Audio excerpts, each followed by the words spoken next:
प्रभु प्रिय संतानों से विशेष अनुरोध है कि इजी वे मुरली दर्शन चैनल को सब्सक्राइब अवश्य करें, रोज नोटिफिकेशन मिलते रहें उसके लिए ऑल पर टच अवश्य करें। साथ साथ वीडियो अगर अच्छा लगा हो, स्पष्ट समझ में आया हो तो अवश्य सभी को शेयर करें और लाइक भी करना ना भूलें। अगर कुछ त्रुटि हो तो कमेंट बॉक्स में जाके अपने इस भाई को कमेंट भी करना ना भूलें। इन्हीं शब्दों के साथ आप सभी खुश रहें, खुशहाल रहें, खुशियां बांटें। तो आइए चलते हैं, सुनते हैं बाबा की मुरली का सार। आशा है, विश्वास है, भरोसा है आप सभी बहन भाई बहुत मौज मंगल में होंगे। प्रभु की संतानें अगर इस संसार में मंगल में नहीं होंगी तो फिर कौन होगा? खुश रहो, मौज में रहो। बस बाबा की फौज अर्थात अलौकिक परिवार के संगठन के अंदर संगठित रहो और बाबा की छत्र छाया में रहो तो बाबा की फौज करती रहे सदा अलौकिक दिव्यता से संपन्न मौज। आइए इजी वे मुरली दर्शन चैनल पर आप सभी बहन भाइयों का स्वागत है, अभिनंदन है, बारंबार वंदन है, वंदन है, वंदन है। बाबा की साकार मुरली का सार। बाबा कहते मीठे बच्चे, ये मुरली है 23/3/2024। मीठे बच्चे जैसे बाप दादा दोनों ही निरअहंकारी हैं, निष्काम सेवा करते, अपने लिए कोई लोभ नहीं, ऐसे तुम बच्चे भी बाप समान बनो। निर्लोभी सदा सुखी, ईश्वर हरदम देत। जैसे बाबा हमारे प्रति कोई अपेक्षा नहीं रखते, कोई बच्चों से आकांक्षा नहीं रखते, हमें भी कभी किसी से भी कोई अपेक्षा, कोई आकांक्षा नहीं रखनी चाहिए और फिर सेवाएं करनी चाहिए। सेवा के बदले में कोई संकल्प कर लिया तो वो ठीक नहीं है, वो संपूर्णता नहीं है, वो बाप समानता नहीं है। बाबा ने कहा ना, जब भी कोई कार्य करते हो तो सोचो क्या ये ब्रह्मा बाप के संकल्प थे? परसों बाबा शाम को अव्यक्त मुरली चला रहे थे, भले वो वीडियो है लेकिन हम तो ऐसा अनुभव करते हैं कि बाबा साक्षात हमारे सामने हमारे लिए श्रीमत का उद्बोधन कर रहे हैं, संबोधित कर रहे हैं। डायरेक्ट सामने संबोधन चल रहा है। मीठे बच्चे जैसे बाप और दादा दोनों ही निरहंकारी हैं, निष्काम सेवा करते, अपने लिए कोई लोभ नहीं, ऐसे तुम बच्चे भी निष्काम बाप समान बनो। प्रश्न, गरीब निवाज बाप गरीब बच्चों की तकदीर किस आधार पर ऊंच बनाते? बाबा कहते बच्चे घर में रहते सब कुछ संभालो, सदा बुद्धि से यही समझो कि सब कुछ मेरे मीठे प्यारे प्रभु का है, बाबा का है। ट्रस्टी होकर रहो तो तकदीर ऊंच बन जाएगी। इसमें बच्चे सच्चाई बहुत चाहिए। पूरा निश्चय हो तो यज्ञ से पालना होती रहेगी। घर में ट्रस्टी हो, शिव बाबा के भंडारे से खाते हैं, बाबा को सब सच बतलाना पड़े। वो घर भी अपना घर नहीं है, वो बाबा का भंडारा है। हम तो बाबा के भंडारे में खाते हैं रोज, ब्रह्मा भोजन है ना, भोग प्रभु का अर्पित किया हुआ। वो तभी समझेंगे जब अपने घर को बाबा का घर और अपने भोजन को ब्रह्मा भोजन तभी बना पाएंगे जब उसको अर्पित करेंगे, है ना। बाबा को बच्चे सब सच बतलाना पड़े, है ना। इस तरीके से क्या होगा, हमारी तकदीर ऊंच बन जाएगी। ओम शांति। भक्ति मार्ग के सत्संगों से ये ज्ञान मार्ग का सत्संग बच्चे विचित्र है, निराला है, अलौकिक है। तुमको भक्ति का अनुभव तो है ना, जानते हो इस संसार में अनेक संत महात्मा ऋषि जन मुनि जन तपस्वी साधक सब शास्त्र आदि सुनाते रहते हैं। यहाँ तो बिल्कुल ही बच्चे उससे अलग है। यहाँ तुम किसके सामने बैठे हो ये जानते हो, डबल माँ बाप, है ना। यहाँ तो हाँ, डबल माँ बाप। वहां तो ऐसे कोई समझेगा नहीं कि गुरुजी कोई परमात्मा है ना। गुरुजी और शिष्य का रिश्ता होता है। यहाँ पिता और पुत्र का, आत्मा और परमात्मा का, अलौकिक और पारलौकिक माता पिता दोनों ही हमारे सामने विराजमान है। वहां बच्चे ऐसा कोई संबंध होता नहीं, रात दिन का फर्क है। तुम इन बातों को अच्छी तरह से जानते हो। करके वहां भी ऐसा नहीं कि बिल्कुल सब जीरो है, नहीं, बहुत कुछ है। बाबा कहते करके वहां क्षण भंगुर का सुख मिलता है और अवश्य मिलता है। एक बात याद रहे, भक्ति ज्ञान की जननी होती है, इसलिए उस जननी को भी नमन करना सीखो। जैसे प्रजापिता ब्रह्मा बाबा भी फर्क अवश्य समझाते थे, लेकिन जब कोई भक्त आता था तो उसका बहुत सम्मान करते थे। बाबा कहते तुम बच्चे यहाँ पर शिव बाबा को याद करते हो, ब्रह्मा को कोई याद नहीं करते। जानते हो ना, यह प्रजापिता ब्रह्मा है। यह कोई एक का पिता नहीं है, प्रजापिता अर्थात great great grand father. Shiv Baba को ग्रेट ग्रेट ग्रैंड फादर नहीं कहते। लौकिक संबंध में लौकिक फादर और ग्रैंड फादर होता है बच्चे। वो शिव बाबा तो पारलौकिक माता पिता है। तुम बच्चे जानते हो, कलयुग में पाप आत्माएं और सतयुग में पुण्य आत्माएं रहती हैं। यहाँ पाप बच्चे, वहां पुण्य ही पुण्य है। पुण्य आत्माओं की दुनिया में दान पुण्य करने की दरकार नहीं बच्चे। वो यहाँ से करके जाते हैं, संस्कार भर के जाते हैं, झोली भर तो करके जाते हैं पुण्य कर्मों की। देखो बच्चे, ये ज्ञान बेहद का बाप तुम बच्चों को सुनाते हैं, विश्व का मालिक बनाते हैं। फिर ऐसे बाप को ठीक कर भीतर सर्वव्यापक मानना, महसूस करना, एक तरीके की बहुत बड़ी विडंबना है। वो जानते नहीं है शायद आत्मिक शक्ति अलग और प्राकृतिक पावर अलग, नेचर भी पावर है ना, और जो गॉडली ताकत है वो अलग है। इसलिए वो गुड़ गोधनी मिला के एक ही कर देते हैं। बाबा हमें यहाँ पर अलग अलग तरीके से समझाते हैं। देखो बच्चे, मैं तुम्हारी कितनी निष्काम सेवा करता हूं, मुझे कोई भी लोभ नहीं है।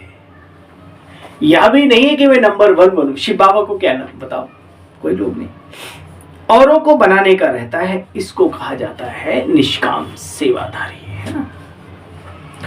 जैसे माँ अपने बच्चों को बढ़ता हुआ देखकर कितना खुश होती है, ऐसे ही हमें भी बनना है। अपने छोटे छोटे भाई बहनों को आगे बढ़ता हुआ देखकर अंदर में खुशी की अनुभूति हो तो समझो प्यारे ब्रह्मा बाप समान हैं हम। शिव बाबा की श्रीमत का पालन कर रहे हैं हम। तो बच्चों को बाप नमस्ते करते हैं। बाबा कितना निरहंकारी है, निराकारी भी है, कोई भी अहंकार नहीं। देखो बच्चे, ये बाप भी कितना सिंपल रहता है, कपड़े आदि भी वही है, कुछ भी बदला नहीं तो वो लोग सारी ड्रेस बदली करते हैं, है ना। कोई संत महात्मा बनते हैं तो पुरानी ड्रेस उतार के अपना, बाबा तो जैसे पहले अपने धोती कुर्ता ऐसे, अभी इनकी तो वही ड्रेस साधारण है। ऑफिसर्स की ड्रेस भी बदलाते हैं, इनकी तो वही साधारण पहरवाइश है, कोई फर्क नहीं। बाप कहते बच्चे, मैं इस साधारण तन में आता हूं। कौन सा, जो खुद के अपने जन्मों को ही नहीं जानता कि हम कितने पुनर्जन्म लेते हैं। वह तो 84 लाख कह देते हैं, सुनी हुई बातें सुनाते रहते हैं। बच्चे, उनसे कोई फायदा नहीं। डराते हैं कि ऐसा काम करोगे तो कुत्ता गधा आदि बनेंगे, गाय का पूंछ पकड़ने से फिर तर जाएंगे। दान करो गाय का ताकि ये फिर तुम्हें, अरे भाई कर्मों को श्रेष्ठ बनाओ। डरने की बात नहीं, ईश्वर से डरना है तो बुरे कर्मों से डरो, अपनी बुरी सोच से डरो और अपने बुरे संस्कारों से डरो जो दुखदाई सिद्ध हो जाते हैं कभी कभी औरों के लिए। बाबा कहते बच्चे देखो,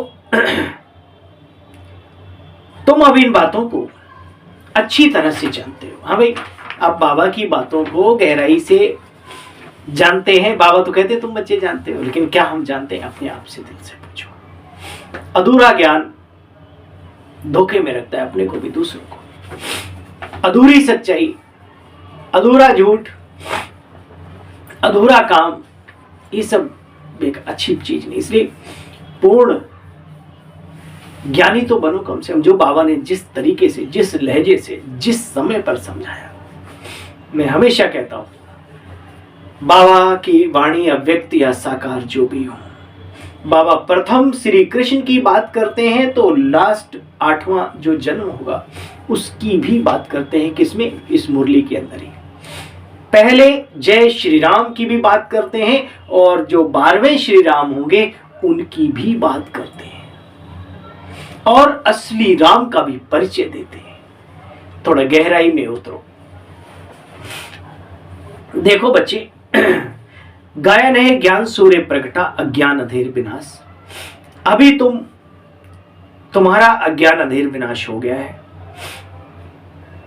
दुनिया में बच्चे कितने ढेर के ढेर सत्संग हैं, बात मत पूछो। भक्ति में तुम पुकारते थे, हे प्रभु आप आएंगे तो हम आपके ऊपर बाली जाएंगे।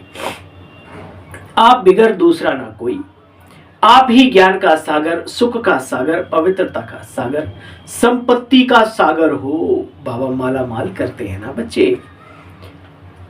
जानते हो मनुष्यों ने तो ड्रामा की यानी कल्प की आयु ही बहुत लंबी चौड़ी कर दी है, ड्यूरेशन को कुछ भी जानते नहीं। बाबा कहते बच्चे असूल में तो हम निराकारी झाड़ के हैं, फिर वहां से आते हैं इस दुनिया में पाठ बजाने के लिए। बच्चे सतो प्रधान सतयुगी, जिसको जन्नत कहा जाता है, स्वर्ग कहा जाता है, उस दुनिया में सब पवित्र बनते हैं, पवित्र होते हैं। ये जो बाबा ने कई बार कहा कि दृष्टि से, संकल्प से गर्भ ठहर जाता है, ये पहले कृष्ण की नहीं, ये जो स्वर्ग है वो सतयुग त्रेता दोनों ही है, याद रहे। प्रथम शुभारंभ भी बाबा ने बताया, सितारे कैसे ऊपर से आते हैं, प्रकृति ये एक गर्व महल बन जाती है, उनको सुंदर सा शरीर दे देती है। बहुत ही सुंदर बातें बाबा ने बताई हैं। मनन चिंतन ही करना है। ये तो इतना जरूर याद रखना कि समुद्र मंथन हुआ था, उसमें अमृत के साथ साथ हलाहल भी निकला था। हलाहल पीने की ताकत हो, इतने बड़े तपस्वी हो तो मंथन करके मक्खन निकालो और सभी का भला करो, सच्चरित्रता के मार्ग पर चलाओ, पवित्रता की कीमत समझाओ, अपने जीवन चरित्र से दूसरों को चरित्रवान बनाओ। मनन चिंतन ऐसा ना करो जो खुद भी भटक रहे हो और जो सही सलामत रास्ते पे चल रहे हैं उन्हें भी उनके लक्ष्य की तरफ ले जाने की बजाय, उन्हें तपस्या कराने की बजाय, उनके अंदर दिव्यता भरने की बजाय उन्हें गोल चक्कर में ना डालो। भाई मैं हाथ जोड़कर आपसे विनती करता हूं, हो सके तो करना, नहीं तो ड्रामा अनुसार करेंगे आप वही जो हमारे बाबा ने समझाया है। बच्चे देखो, इन बातों को तुम बच्चे बहुत अच्छी तरह से जानते हो महिमा उस एक बाप की है, सुख का सागर, ज्ञान का सागर, शांति का सागर। महिमा बच्चे बिल्कुल ठीक है, सब कुछ एक से ही तो निकलता है, वही सुख करता है और वही दुख हरता है। सुख करता दुख करता नहीं, सुख करता और दुखों को हरने वाला, हर है ना, इसलिए बोलते हैं। बच्चे जिसके सामने तुम अभी बैठे हो महसूस करते हो, या सिर्फ मधुबन में जब बाबा के सामने जाते हो तभी महसूस करते हो? जब भी बाबा की वाणी सुनो तो ये तो जानते ही हैं कि ये किसी व्यक्ति विशेष की धरोहर नहीं है, ईश्वरीय ज्ञान है, ईश्वर की संपदा है, ईश्वर का खजाना है, और आप उससे ले लो वही समझ के। तुम अपने सेंटर पर बैठे होंगे तो बच्चे कहाँ योग लगाएंगे? बुद्धि में आएगा शिव बाबा मधुबन में है तो उनको याद करते हैं। शिव बाबा खुद कहते हैं, बच्चे मैंने इस साधारण बूढ़े ब्राह्मण तन में प्रवेश किया है, मैं तुमको पूजनीय बनाता हूं। कल की बात है, तुमने कैसे अपना राज्य भाग्य, जो पूरा संसार एक भारत था, देवताओं का साम्राज्य था, बाबा कहते हैं भूल गए, गंवा दिया। देखो बच्चे, अब फिर तुमको विश्व का मालिक बनाता हूं, कब किसकी बुद्धि में नहीं बैठेगा। ये है देवी गुण वाले देवताएं। है तो मनुष्य कोई 80-100 फीट लंबे नहीं होते। देवताएं भी मनुष्य ही होते, दैत्य भी मनुष्य ही होते, बस संस्कारों का अंतर होता है। देवताओं के कोई वो नहीं होते और दैत्यों के कोई वो सींग नहीं होते। याद रहे, इस संस्कारों का खेल है। ऐसे नहीं देवता इतने बड़े लंबे चौड़े नहीं, सेम।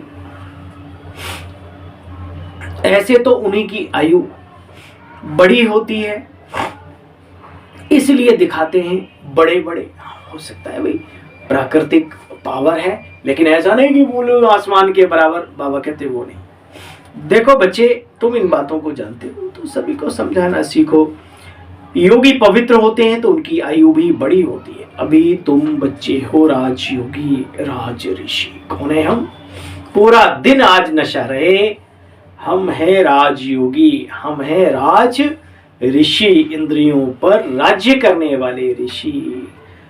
ऐसे योगी जो अनेक रहस्य, राज को राज रहने दो, ऐसे राज इस योग में समाये हुए हैं, उनको जानने वाले, औरों को समझाने वाले राजयोगी। बच्चे, तुम बच्चों को अभी समझ मिली है तो जरूर पहले बेसमझ थे। शास्त्रों में तो भक्ति मार्ग की बातें बच्चे सुनते आए हो।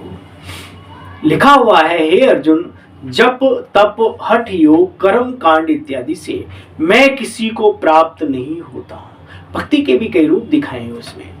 भूतों को पूजने वाले भूतों को प्राप्त होते हैं, ऐसे दिखाया उसमें अलग अलग। और जो मुझे मानता है, मुझे जानता है, अंत में मुझे प्राप्त होता है। और फिर लिखा है, मुझे जानता कौन है, कोटों में कोई और कोई में कोई, बिरला ही पहचानता है। और वो बिरले कौन है, ये आप भी जानते हो, हम भी जानते हैं। देखो बच्चे, उनसे कोई मेरे को पाते नहीं है।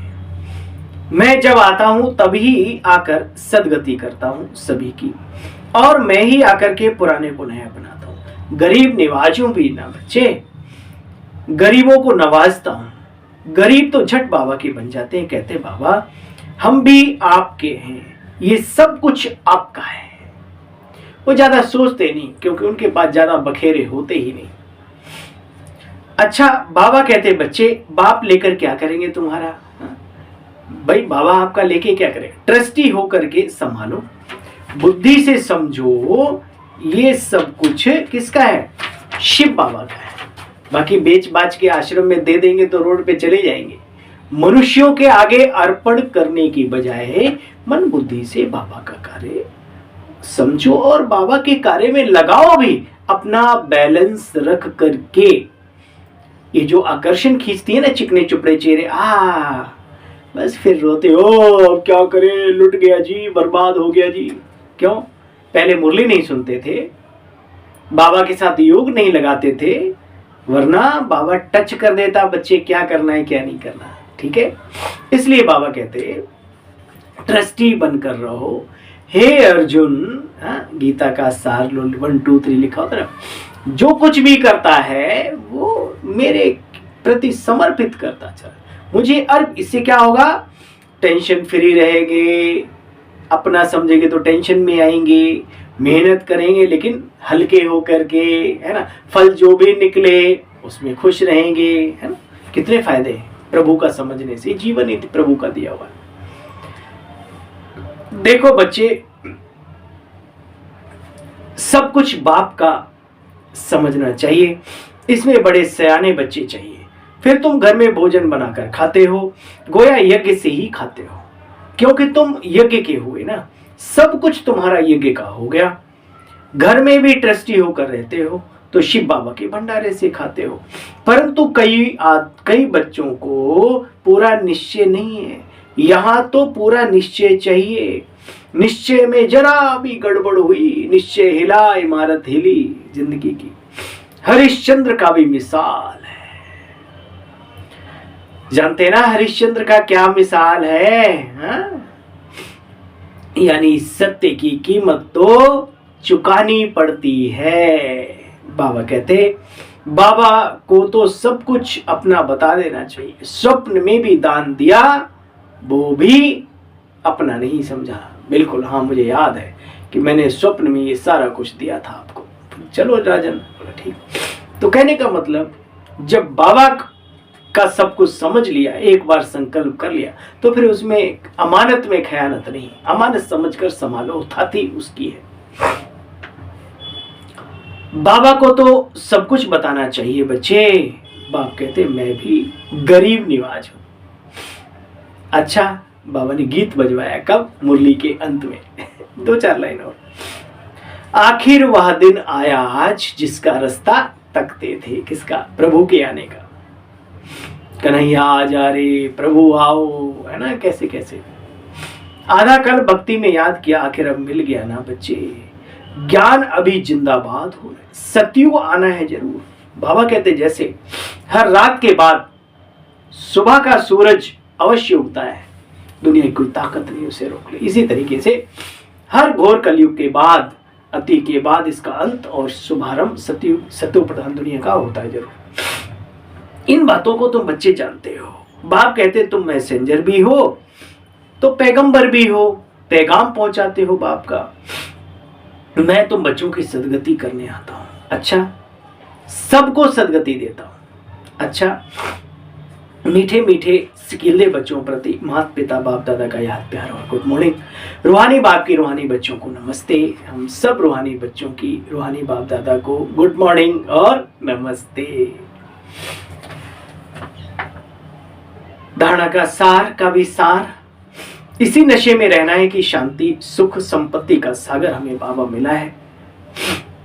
हमें सब कुछ एक बाप से मिलता है। ऐसे बाप के सन्मुख हम बैठे हैं, वो हमें पढ़ा रहे हैं। अहंकार छोड़ निष्काम सेवा करनी है बच्चे।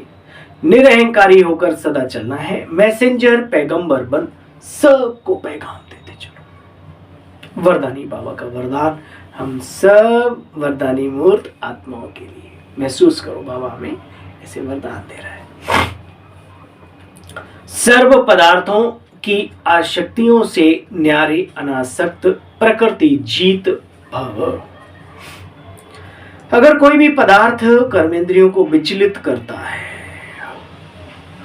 अर्थात आसक्ति का भाव उत्पन्न होता है, तो बच्चे न्यारे नहीं बन सकेंगे अंतिम समय में। इच्छाएं ही आसक्तियों का रूप है। कई कहते हैं बाबा इच्छा नहीं है लेकिन अच्छा लगता है, तो ये भी सूक्ष्म आसक्ति हुई ना। इनकी भीतर से महीन रूप से बच्चे अब चेकिंग करो कि ये पदार्थ अर्थात अल्पकाल सुख के साधन कहीं हमें अपनी ओर आकर्षित तो नहीं करते। यह पदार्थ प्रकृति के साधन है बच्चे। जब इनसे अनासक्त अर्थात न्यारे बनेंगे तब प्रकृति जीत कहलाएंगे। आज की मुरली का स्लोगन है, मेरे के झमेले को छोड़ बेहद में रहो तब कहेंगे विश्व कल्याणकारी। छोड़ो मेरे के झमेले, बेहद के मेले में आ जाओ। अच्छा भाई, आप सभी बहन भाइयों को ओम शांति। थोड़ा सा ये जुखाम शुखाम हो गया, आप सबकी दुआओं के बल से, प्रभु प्रेम की ताकत से, बाबा की धरती तपस्या भूमि, ईश्वर की कर्म भूमि माउंट आबू जाना हुआ, पुनः आपके सामने उपस्थित हुए, तो थोड़ा सा जलवायु चेंज होता है, उससे ऐसा हो जाता है। कोई असुविधा हुई हो बाबा की वाणी सुनने में बीच बीच में, उसके लिए मैं क्षमा प्रार्थी हूँ और कोशिश करूँगा कि बहुत जल्द स्वस्थ होकर के और बाबा की वाणी आपके सामने लेकर के प्रस्तुत हो सेवा में। ओम शांति।